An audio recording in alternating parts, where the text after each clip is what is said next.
classmates. Welcome to another episode of Middle Class Film Class. I am your host for today, Tyler. I'm Joseph. And I'm Peter. And today, for the pre-code month, my movie is The Black Cat.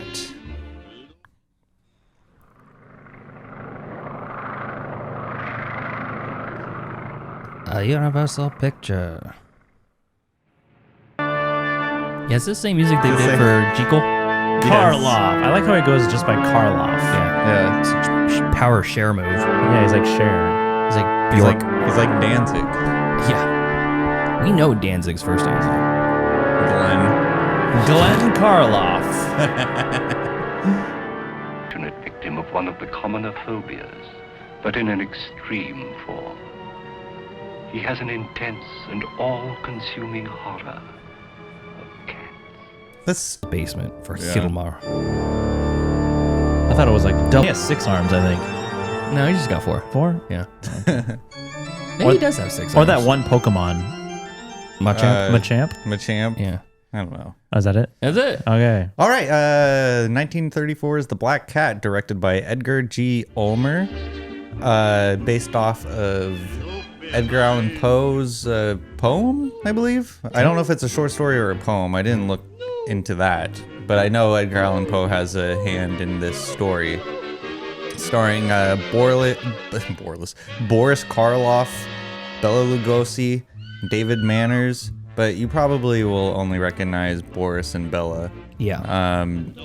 Boris and Bela. This movie is...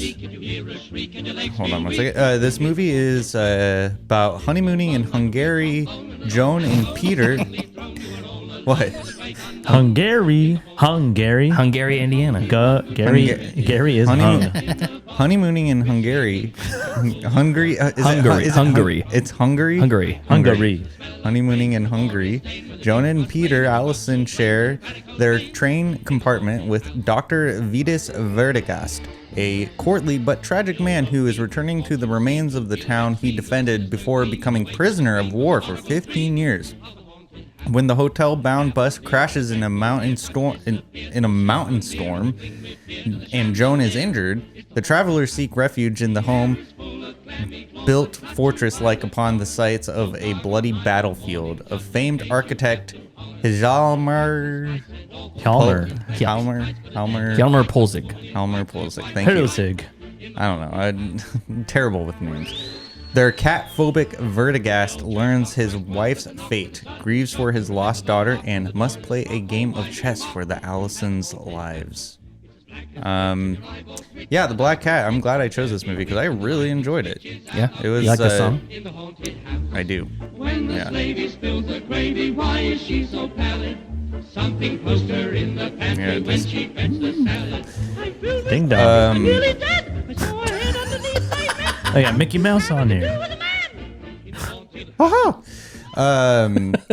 So yeah, this is obviously our first time watching this movie. I'm assuming, unless you guys are gonna come up forward. Nope. Okay, I never seen it. Okay, I'm glad my assumption was correct. Okay. So let's get into some initial thoughts. Joseph, what did you think of The Black Cat? I like the runtime. Yeah. It's like an hour. Hour 9, something like that. Yeah. There were times where I was like, has it been an hour yet? Really? But I, because they're just kind of like in this house the whole time. Yeah. And I'm just kind of like Gooning. Yeah. Gooning. Oh God. An old 1920s slang term, gooning. Yeah. Down at the Goondocks. Goondock Sinks. It kind of reminded me of like the story of Nosferatu, where they are just chilling in this guy's house the whole time, and he's like terrorizing them Yeah. the whole time. Yeah. But You will sleep here. yeah, I'm gonna suck on your chest all night. And the fact that Bela Lugosi and Karloff were in this, Karloff. it was like interesting to see Frankenstein and Dracula like in a different roles. in the same movie Yeah. as adversaries. The fact that Bela Lugosi, he just sounded like he was Dracula the whole Yeah. time. It's just his voice. Yeah. Apparently they did 8 movies together. They Oh, did. really? Yeah, this is the first one of 8. I had no idea that Karloff was ripped. He's got that like Willem Dafoe old man sinewy body. Yeah, he's got like that. That's a great point. Yeah. He's got that like hobo fit, you know. Like you ever see those like homeless people that have their shirts off and they're just like ripped or they're very obviously they're very like lean, but they're muscular. Yeah. It was like that. It was just it was Willem Dafoe. Yeah, I see what you're saying. Willem Dafoe rip was a good comparison. He got his abs. Yeah. The Black Cat was not as prominent as I thought it was going to be for a movie called The Black Cat. Right? It was more just in shadow, like cat. It kind of felt a little uneventful up until the end when the cult reveals itself. Yeah. Yes.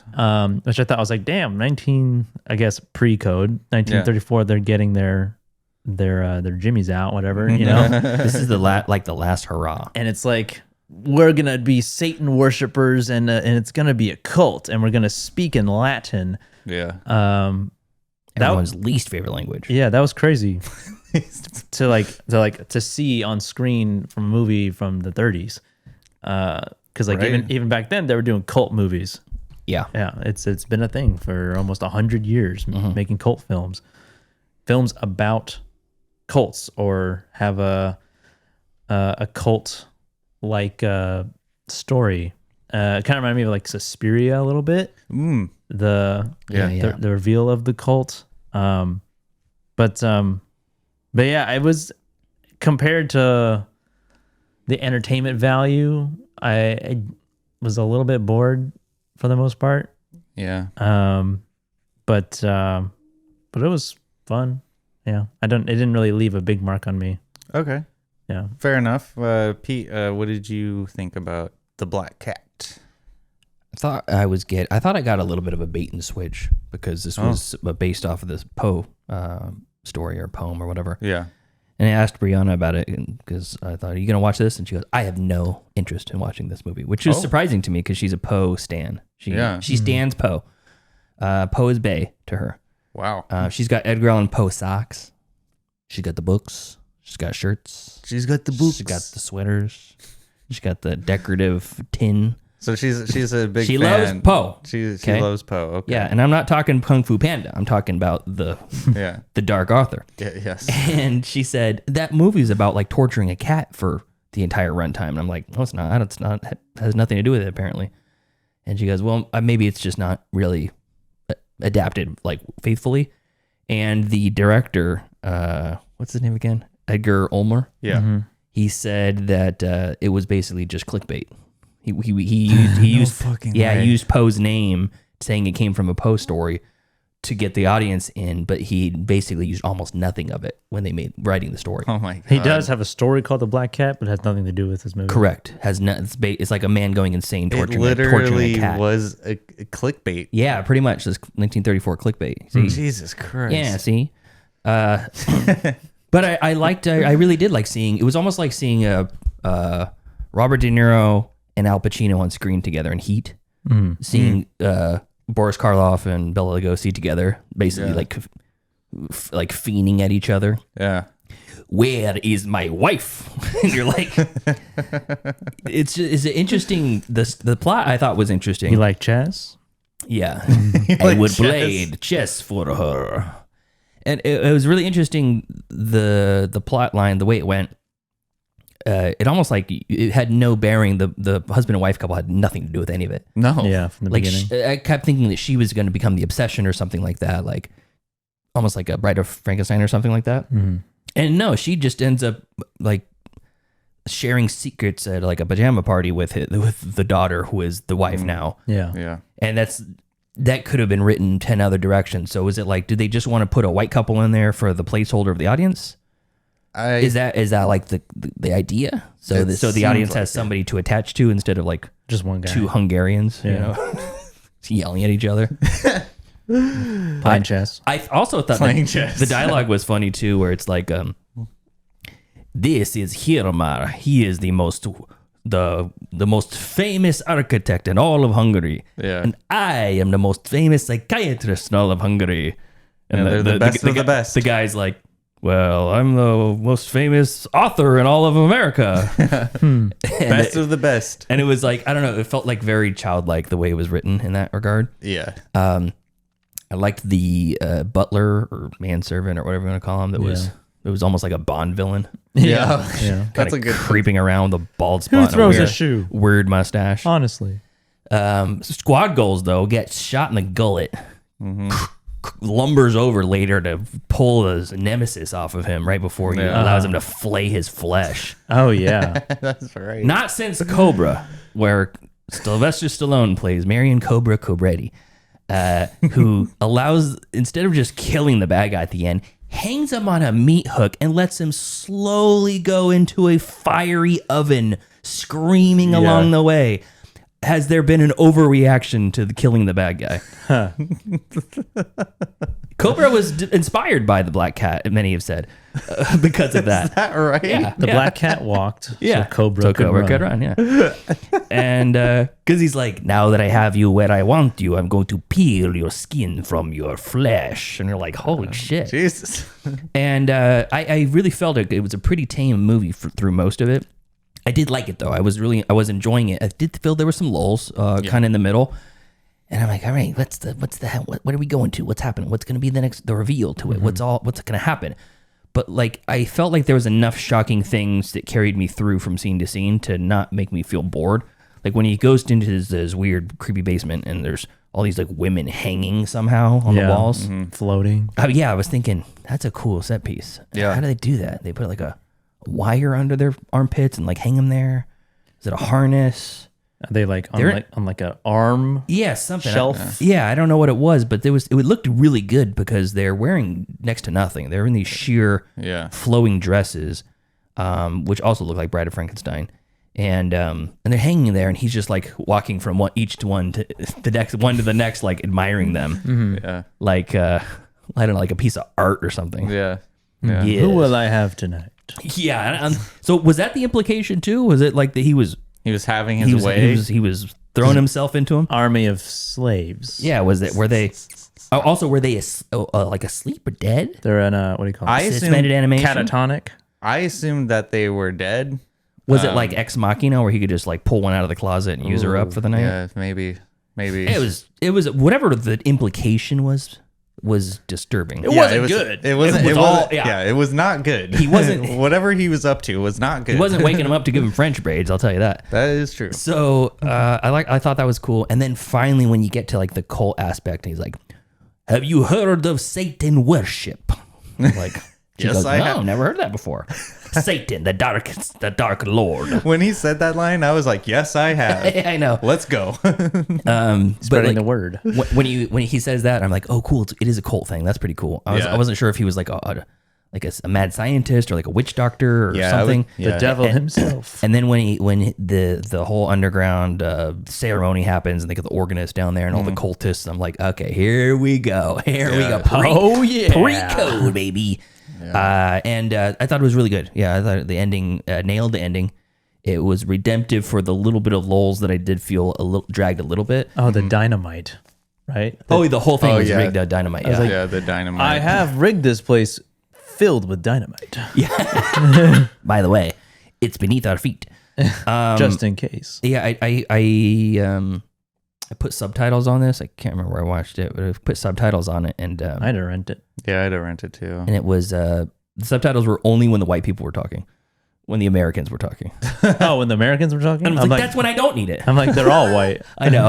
I was like, well, the blonde-haired, blue-eyed Americans. Yeah. I was like, I understand what Mr. Allison is saying. Yeah. And then Bela Lugosi comes on and he's saying some soliloquy about how there's dynamite buried beneath our feet. And I'm like, what is that? What is that? Yeah. So ultimately, really enjoyed. I'm glad I watched it. I've heard a lot about it. I don't think it's going to be one of my favorites from that era, but it is a favorite of our old pal Bruce Perky. He says he loves this movie. Yeah, I am not surprised because he's a lover of black cats. Yeah, of voids. He's a lover of black cats and a lover of gothic I wish there themes was as well. More. I wanted more black cats. I did like the silhouette and the shadow of the cat. Well, that's But the other thing too that Could use more cat. the other thing that shocked me or surprised me was like he sees a cat in off in the distance, and he looks at it and he's like, "Oh, well, where is it?" I know. I laughed so hard when I saw it. Like it's harming him. And he's like, "Okay, I'm good." Yeah, just like that. Yeah, he does kill one of the cats, which Hilmar doesn't seem to be that bothered about. Yeah, First sign he's a bad guy. Yeah, Also, his exactly. name is Hilmar. Yeah, that already sounds like a bad guy. So, anyways, that's my take on Black Cat. Yeah, I mean, I'm not gonna, have everyone think that I've known about this movie. I literally picked it off of a list that Pete sent in the group chat because I didn't know what to choose. And I saw Bela Lugosi and I saw a cat in the title, and I was like, I'm sold already. That's me. And Hard already. yeah, there was some swelling, but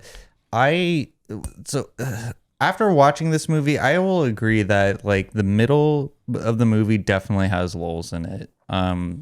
I was really fighting to pay attention, like because the beginning of the movie like is really compelling, and so like I'm all in, and then once it gets to like I can't even remember what part it is, but like there's a certain part, like I think it's like right before they get to the house, where I was almost like my brain was like trying to check out. It's like, all right, 5 minutes into it, you're like fighting for your life.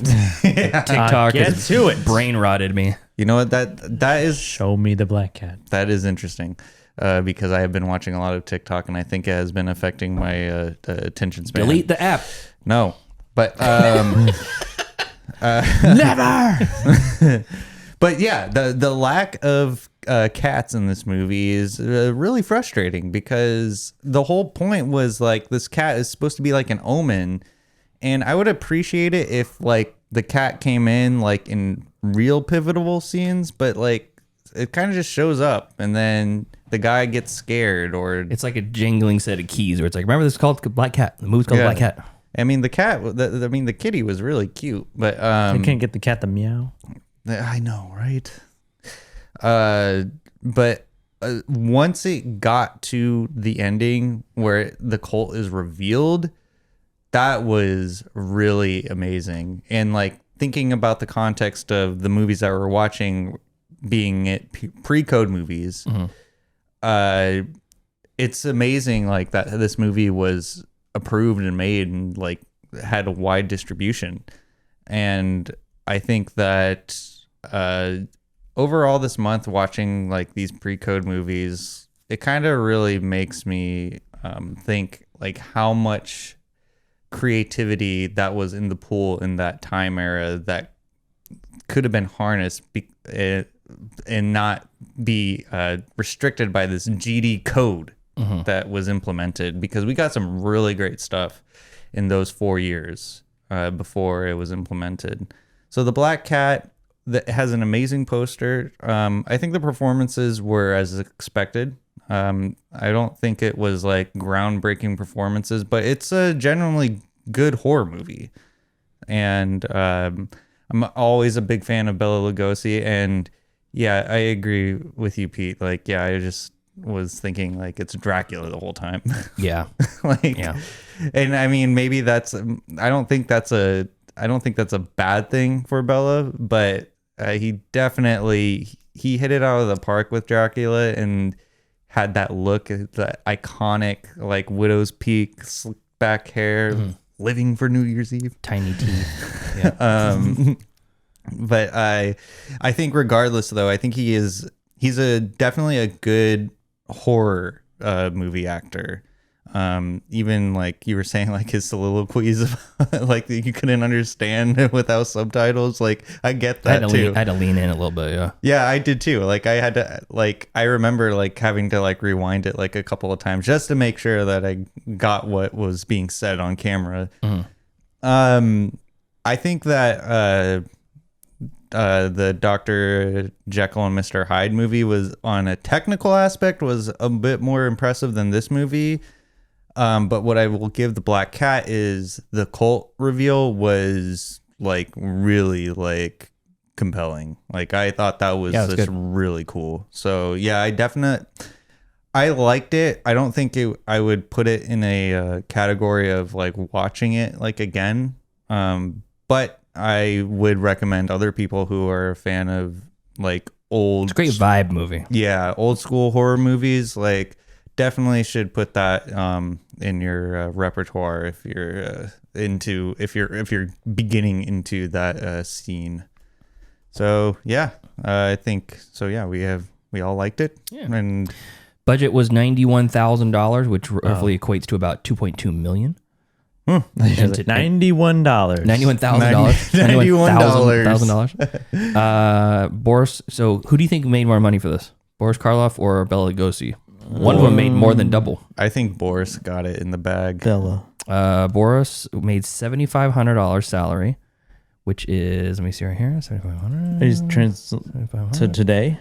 7,500. It's about 181,000 today. Jesus Christ. And Bela Lugosi only made $3,000. Wow. Less than half. Wow. Yeah. David Manners made more, actually. 3,100. Than all of them? 3,125. David Manners did? No, 3,125 versus Boris's 3,000. The cat made 200.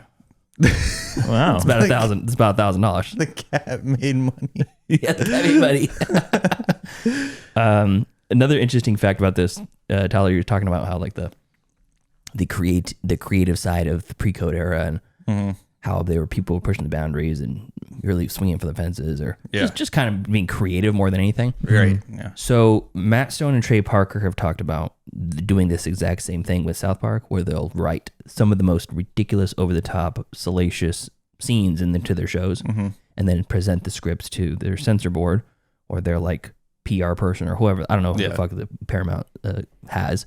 And they say, no, we have to cut some of this. And they're like, we can't cut any of it. And they're like, well, you got to take at least 2 scenes out of here. And they'll say, okay, we'll cut this scene and that scene. Those are the ones that they never plan on putting there in the first place.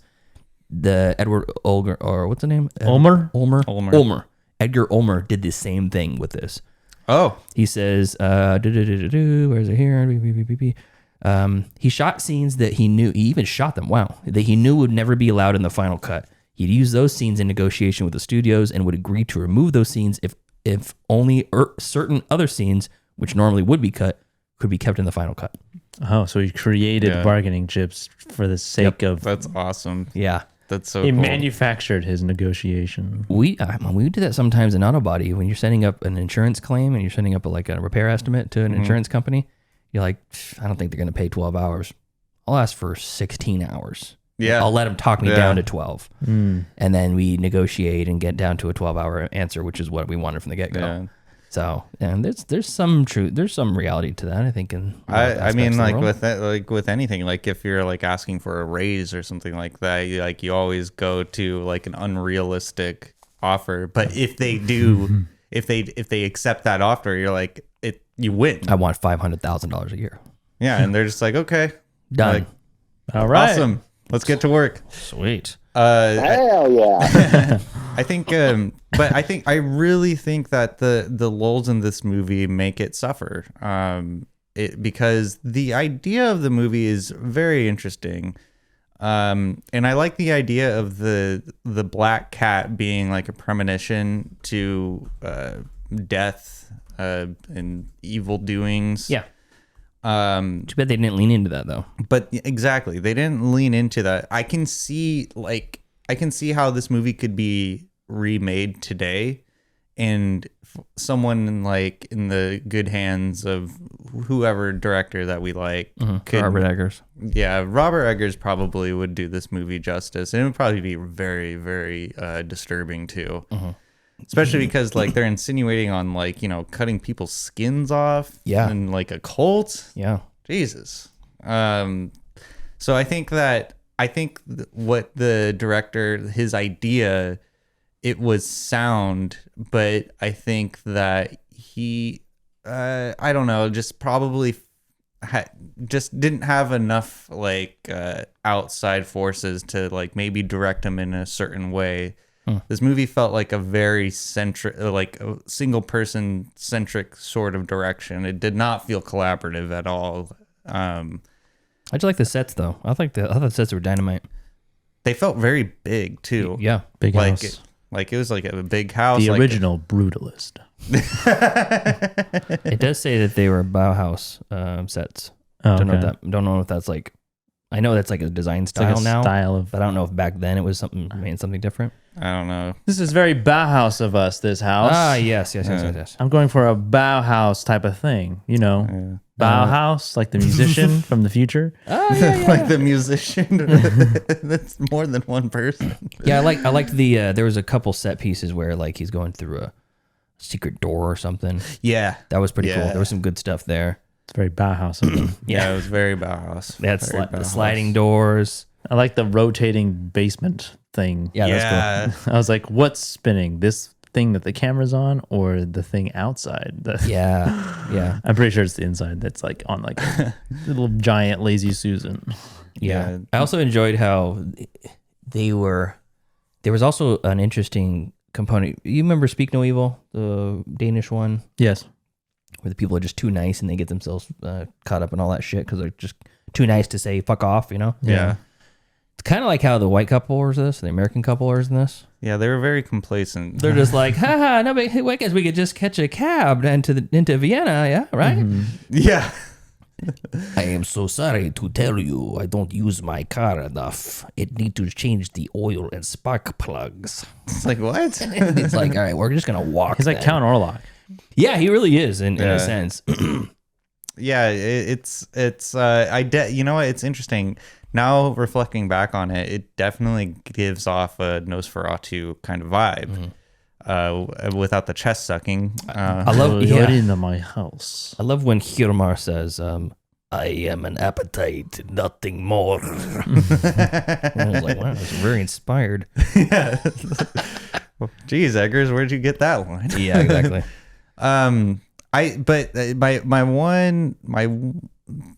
The one thing that I don't like about this movie, and it goes for a bunch of other movies too, is the hatred of cats. Oh yeah, you hate that. You hate the hate. I do not like the hatred of cats. I never have. And the fact that the black cat is supposed to be a premonition of evil, really, I took issue with that too, because really cats aren't evil at all. Like they're like the best animal in the world. So like for them to be compared to freaking Satan, I take issue with that. It is unfortunate that black cats got that stigma too, because I know that they're the hardest cats to adopt. Yeah. They're more likely to get euthanized because they're stuck in the animal shelter, and they're more likely to be Killed. bought or adopted so that they can be killed. Yeah, it's It's crazy. it just hurts my heart. And It's like greyhounds, you know, they have a bad rap because they get bred to do nothing but race, and then as soon as they can't race anymore, they're just thrown away. is that right? It's like There's- horses. Yeah, there's a whole greyhound rescue like subculture. Oh. You can rescue these retired gray horses or Yeah. greyhounds because they're not. It's not like they're like 15 years old when they retire. They only go for their prime years. Yeah, like So they the might be like first, 5 or 3 6. or Yeah, they might be 4 like 5 or years. 6, and they're like now need a home, and they're these race animals that have all they've done is race professionally. Yeah. So I do take issue with the fact of associating a cat, or a black cat, I should say, to evil, because that's been perpetuated in our society for far too long. This And- movie's like the Jaws of cats with the anti-shark propaganda, anti-black cat propaganda. That's exactly correct. Exactly. Yeah, I mean, I think as creators, there should be a little bit more sensitivity to the portrayal of So are you mad at Poe or are you mad at Ulmer? both. They should have I'm just known mad. back in the early 20th I'm mad at century. them and Robert Zemeckis. I mean, yeah, and Zemeckis. I got an issue with How him too. dare you shame FedEx? But I think as creators, like there should be like a recognition of impact when it comes to portraying animal, like in Jaws, for example, like Joseph just said, like that movie, like definitely did not help the shark population. In fact, it made it to where humans were actively hunting sharks because of their fear of that being animal. eaten by a shark, even though you would have to be fucking like out in the middle of the ocean in the first place. There's a lot of sharks that come into the shallows. They do some hunting in the shallows. Yeah, The sharks mainly do like test bites and then they move on. Well, yeah, they test it and see if you taste good, and They're like, ew, this isn't seal. 9 times out of 10, they're Until just it's like seal, the singer. No thanks. Yeah, 9 times out of 10, they're just like, I'm not. They don't go after humans. They're hungry. This is also the 30s, so they're not really thinking about that aspect of it. Yeah, they were hunting buffaloes to That's- extinction back then. That's bullshit. And you know what? I don't agree with that, because I think that humans have been, at least our common current humans that we are today, like you, me, and any other person on the street, had the same intelligence as they did in the 30s, and But they they had the same thoughts. But as they don't we have did. this. They don't have the same experiences. You have the thoughts that you think because you were influenced by the people around you who had different thoughts. It's like the butterfly effect. Like generations leading up to us have gotten to the point where we are woke. We are woke. But also, they didn't have they did not have the wherewithal to like make that connection. back then. How? What do you mean? I don't understand like the disconnect. Like Between a whale and a cat, or a shark and a cat. No, it's like they didn't have like essentially the research and studies and all that available, socioeconomic or sociological studies that we have now that they did back then in the 30s. Okay, I can see your point and I appreciate it.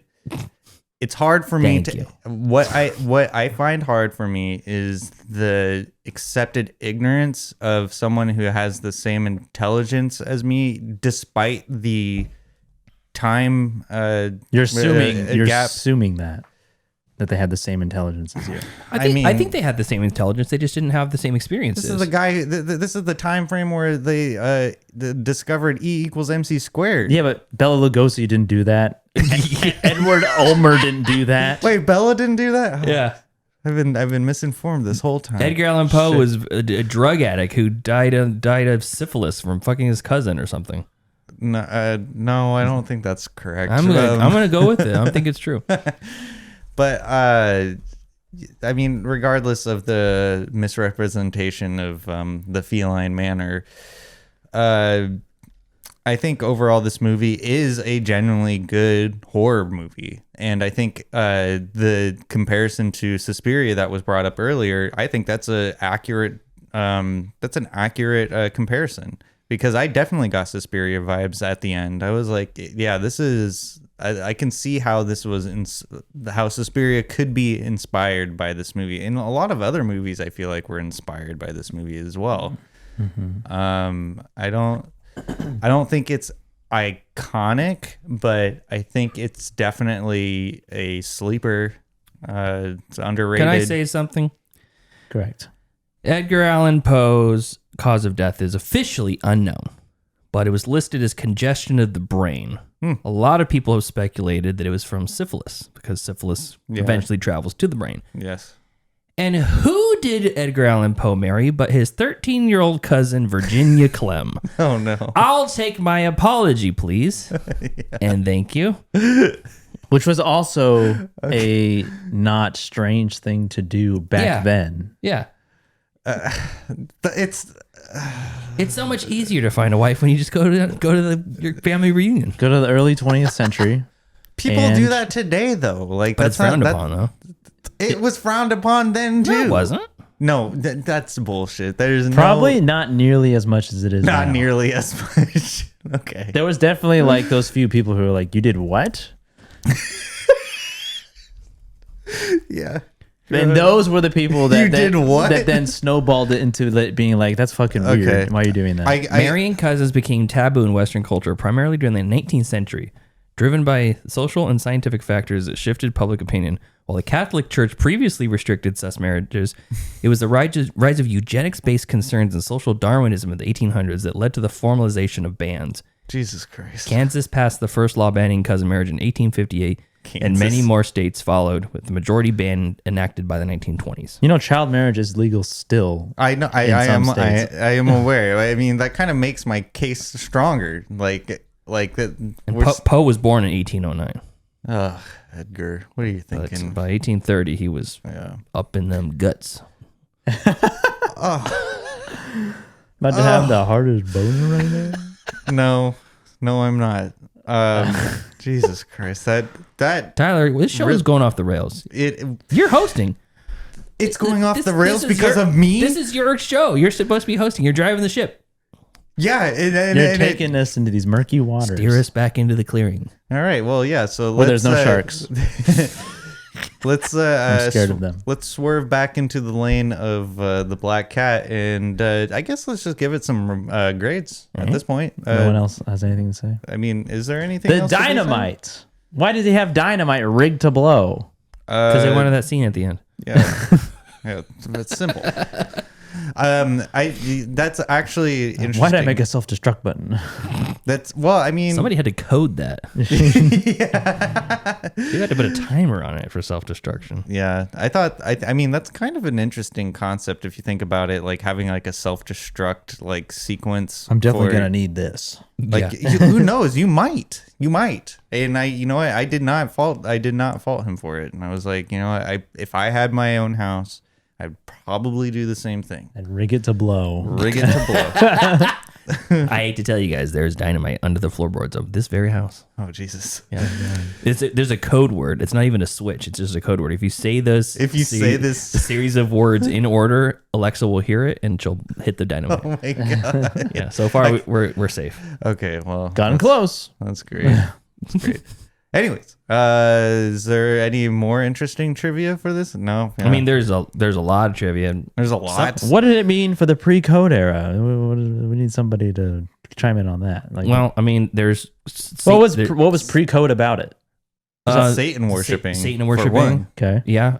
The implied rape of the women. Yes. There was I think they were disparaging Christianity. He says bad words about God. The bad guy, they're both bad guys, really. Yeah. So you'd call him, it's a sympathetic villain, Yeah. which is pre-code. White slavery. White. Was it white slavery? All the women The were white. women. Yeah. Yeah. It was. I didn't see any children's sex organs. I did not either. That's pre-code. and not even implied. But it's interesting when I was going into this movie, like knowing what it was about, like, and not knowing like what the ending was, but I was thinking to myself that this probably only qualifies as a pre-code movie based on date, but it hits a lot of boxes. It does. It checks a lot of boxes. Yeah. Checks a lot of boxes. So I was very surprised and thrilled to have seen. Here's a bit of trivia. As the newly emerging production code would come into force, the sight of a couple sharing close sleeping quarters, as seen in this movie, will be banned by censors. Wow. Well-placed twin beds would remain the required set dressing for decades to come, with very few exceptions. You know, I would take issue with that, but I actually would like to have my own bed. You do have your own bed. I know, but I mean, You like, live alone. if I was living with my significant other, we've already agreed that if she moves in, we're gonna have our separate rooms. If This sounds interesting. separate rooms. Yeah, we're gonna have separate rooms. We're not gonna sleep. So you're gonna have like a roommate. But she doesn't pay rent. Yeah, she will, but Okay. but Your I agree. I actually friend. my girlfriend. I agree with the twin mattress idea, though. I think that's an amazing idea. I like how they That's have to a be great twins, idea, though. sweetie. Let's do it. Brianna wishes we slept in a different room sometimes because I snore. Mm-hmm. I have a CPAP, so it usually works out okay, but she says I could snore through that. I don't know how it's possible. It's Forcing air into my lungs. I've seen online that people can do it. It's crazy. yeah, I'm a freak of nature. yeah. Well, Defying the odds. Oh, there's so a bit about how David Manners supposedly earned more than Bela Lugosi because Lugosi made $2,000, David Manners made $2,250. Apparently, most of that was a fee to be paid to the studio that he was loaned out from. Oh, because actors were more or less owned by the studios. Right. They were like employees of the studios, and they would make movies for them just on scale. Right. So they had to basically buy out David Manners from a different studio.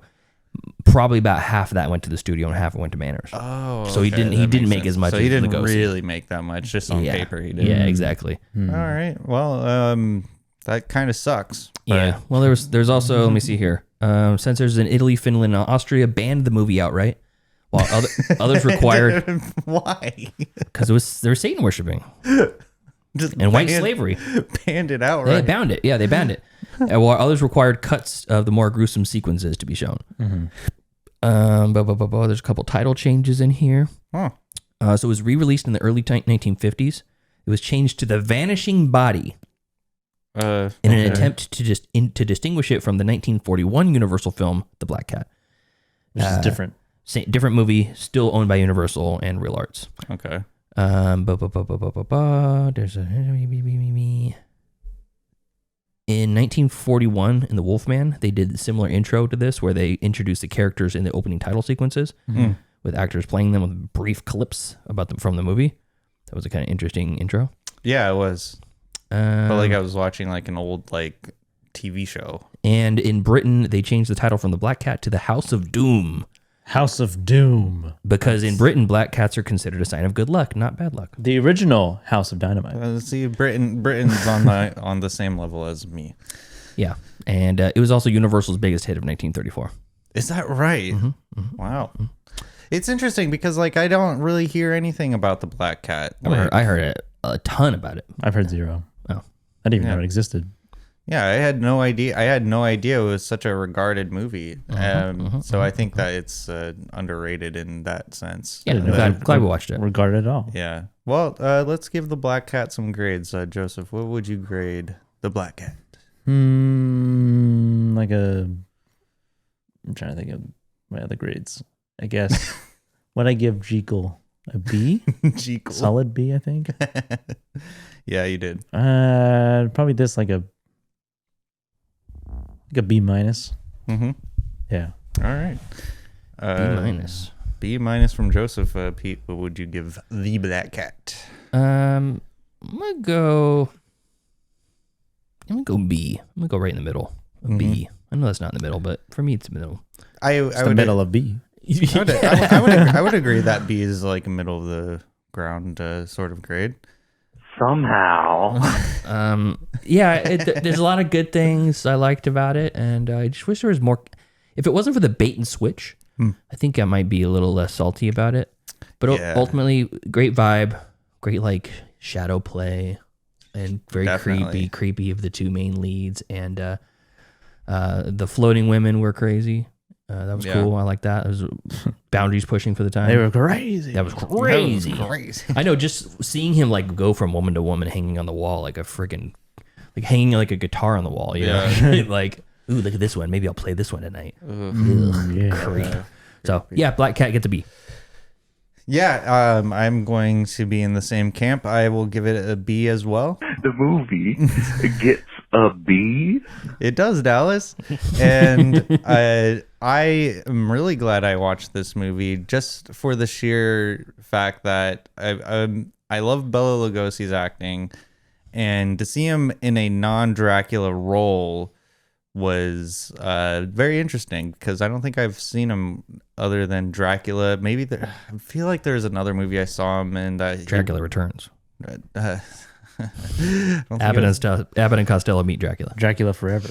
I don't think it was a Dracula movie. I can't remember what other movie Bela Lugosi has been that was non-Dracula related.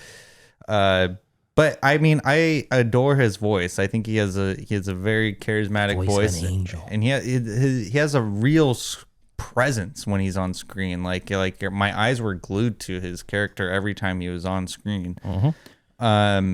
Again, I think this is an underrated movie. Like, I mean, Joseph and I have never heard of it before until this month. And so I think that in a way that's kind of cool. Sorry. What the hee-haw is that? Oh. Continue. Okay. Well, yeah. So I give this movie a solid B as well. For Bela. For Bela. And Boris. And Black Cat. And bitches. Yeah, there you go. I know what I lost. I lost the air horn. You lost the air horn? Yeah. How'd you do it? I put the clip on the wrong one. Oh, Yeah, that's okay. I'll get it back. All right. Well, so that is my movie for the pre-code month. And Okay. so now we have Next week, we're doing Patreon. What are we doing for the 5th week? I don't think we have a 5th There's week. a 5th week of November. Yeah, but we skipped that. We skipped the first week. Yeah. Today's the 23rd. Yeah. Next Saturday is the 29th, and then that's the end of the month. Yeah. We skipped the first of the month. We took it off. Do we? Yeah. It actually worked out in our favor. Yeah. Normally, if we have 5, we'll have Bree come on and take one for the team. Yeah. Today's the 23rd. Oh, okay. Yeah. Yeah. Yeah, we have just next Saturday. All right. Yeah. Yep. We're on the heels of the most delicious holiday of the year. So Saturday the 29th, we'll come back. It's going to be episode 4, movie 4, and this will be Patreon. So we're going to put up, I'm going to just put up the list of the best pre-code movies into the Patreon and just ask people to pick what they want to see. Okay. Could be a Universal monster movie, could be a Dracula or a Frankenstein. Could be anything before 1934 No, from 1930 to 34. or 1930. Yeah, could be a. Every single movie from 1930 to 1934, all pre-code. Technically, they fall into that category. Yeah. Whether or not they were taking advantage of that, push the boundaries or not. Yeah, that's per movie. Yeah. But it would be encouraged if you picked a movie that pushed the boundaries. Yeah, I mean, I'm sure there's plenty of them. We also have the movies that were recommended by Molly Raz from last week: The Miracle Woman, Babyface, and Designed for Living. Right, yeah. Babyface. Yeah. Those are 1931 for Miracle Woman and 1933 for Babyface and Designed for Living. So those would be good ones too. But we'll find out what the Patreon wants to do. And then next week I also have another special guest. Is that right? Yeah. Twitter Mutual, who has a great movie taste, interesting movie taste. Sometimes we align really well, sometimes we don't. He's the one that recommended me to see Magic Spot. Okay. That weird, low budget movie about the time traveling rock in the woods. Yeah. That's a choice. He's also given me some great recommendations, but he's also a pre-code aficionado. Right on. So we're gonna have him on the show, and it'll be a nice episode next week. We'll tune in next week to see our special guest. Yeah, that's right. Talk about a time traveling rock. He's probably gonna recommend Crime Wave. I imagine that's a wild movie. You guys got anything else? No, that's it. Nope. Okay. So thank you to our cool ass yard duties over on Patreon. That's Javier, Heather, Michael, and Chris. And if you want to support us as well on the Patreon, go to patreon.com/middleclassfilmclash, and you can donate for as low as $2 a month, all the way up to the cool ass yard duty level, which is our top donors. You can get shouted out on every single episode. Yes. Discounts and all kinds of stuff on the the merch site and all that kind of stuff, and our eternal love. So if you don't want to support us that way, just go to YouTube, watch us on YouTube, share with a friend or a family member, somebody you know that likes movies or likes listening to people talk about movies. Until next time. Thank you for joining us one more time as we reviewed our third movie on the pre-code era, The Black Cat. Tyler's pick for this month. Follow us next week as we watch a mystery movie chosen by the Patreon members. Follow us on Facebook, facebook.com/MCFC podcast, and send us an email, mcfcpodcast@gmail.com. And follow us on Instagram at Middle Class Film Class. And on TikTok at Middle Class Film Class, and on Twitter at Podcast MCFC. All right, friends, it's been a blast. We will see you next week. See you next time. See ya.